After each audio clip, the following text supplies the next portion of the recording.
Tag 2. Gut. Nach der Nacht in Einbeck ging es mit Wolfgang aus Minden weiter gen Solzau.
Das Sauerland trennte die Spreu vom Weizen.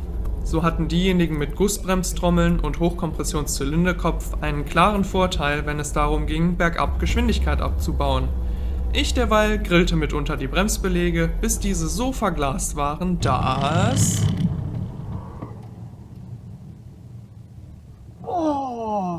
Als es an einer Stelle so knapp wurde, dass ich die Handbremse zu Hilfe nehmen musste, um überhaupt stehen bleiben zu können, schwor ich mir, von jetzt an vorsichtiger zu fahren.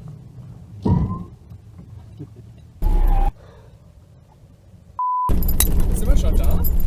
Nee, das ist jetzt was anderes. Das ist Zwischentreffpunkt, klar.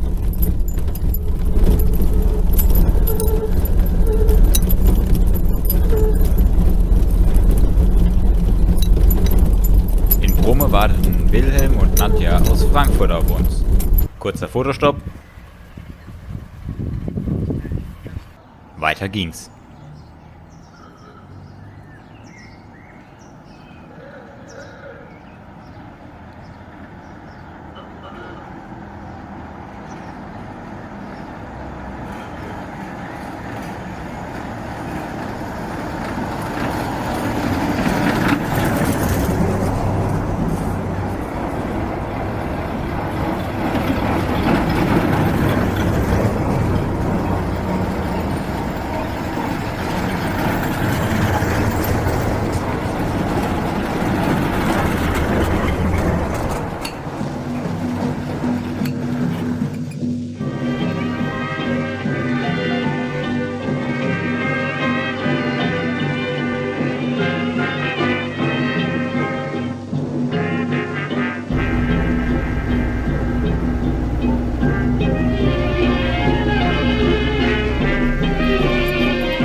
Für die 3 von der Tanke ging es auf direktem Weg zum Gutshof.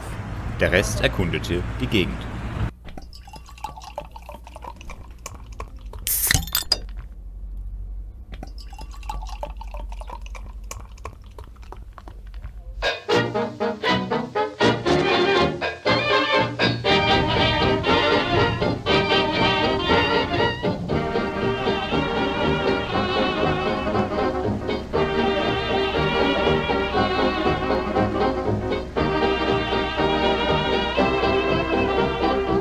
Nach bereits über 200 Tageskilometern wollte man ankommen. Es wurde zügig gefahren. Erneut bewiesen sich die Schwächen eines serienmäßigen Motors, weshalb es nur eine Möglichkeit gab, auf die anderen aufzuschließen: die Kurven.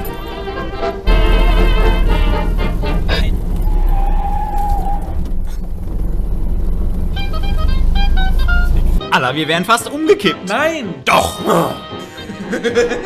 Zum Glück haben wir es noch heile nach Solzau geschafft.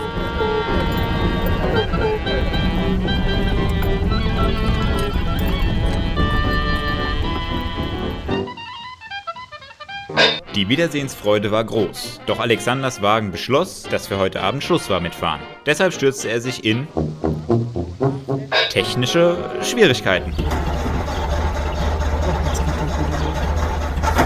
Alle eilten zu Alex' Wagen herbei und halfen bei der Fehlersuche, wie sie nur konnten. Wir haben uns dann mal das Hotel angeschaut.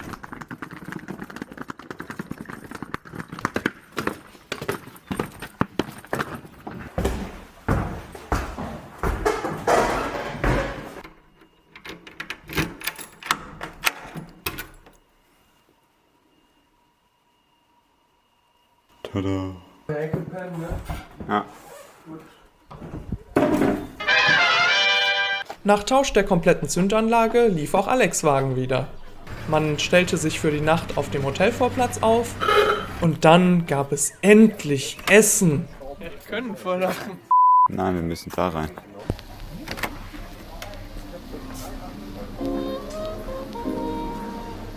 Das sieht richtig aus. Das sieht richtig aus. Guten Abend.